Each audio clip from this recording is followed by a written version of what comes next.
నమస్కారం. ఇవాళ తెలంగాణ ప్రభుత్వం రైతు రుణమాఫీ హామీని నిలబెట్టుకునే కార్యక్రమం మొదలుపెట్టింది.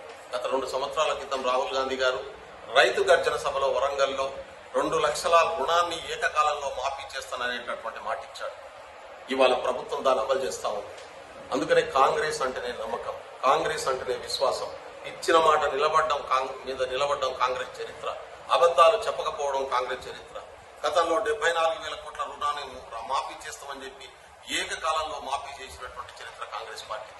ఇవాళ ఇచ్చినటువంటి మాట ప్రకారం ఇవాళ 31,000 కోట్ల రూపాయలు ఒక తెలంగాణలో రైతు రుణాన్ని మాఫీ చేసి ఈ దేశంలో రైతుకు అండగా నిలబడేది కాంగ్రెస్ ప్రభుత్వాలనే విషయాన్ని మరొక్కసారి కాంగ్రెస్ పార్టీ నిరూపిస్తుంది. తెలంగాణ ముఖ్యమంత్రి, ఉప ముఖ్యమంత్రి, తెలంగాణ కేబినెట్ రాహుల్ గాంధీ ఇచ్చినటువంటి హామీ నిలబెట్టడంలో క్రియాశీలకంగా కృషి చేస్తూ ఇవాళ దాన్ని అమలు చేసే ప్రయత్నం చేస్తున్నారు.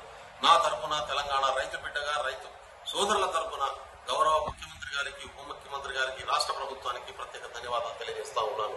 నేను రైతు బిడ్డల్ని కోరుతా ఉన్నాను, ఈ ప్రభుత్వానికి అండగా నిలబడదాం. ఇవాళ ప్రతిపక్ష పార్టీలు చేస్తున్నటువంటి తప్పుడు ప్రచారాలకు ఏ అవకాశం ఇవ్వకుండా ఆనందాలతో మనకున్నటువంటి కష్టాలన్నీ తీర్చుకునేటటువంటి వైపుగా ఈ ప్రభుత్వంతో తోడుందామని చెప్పి తెలియజేసుకుంటా ఉన్నాను. రైతులందరికీ శుభాకాంక్షలు. ప్రభుత్వానికి ధన్యవాదాలు.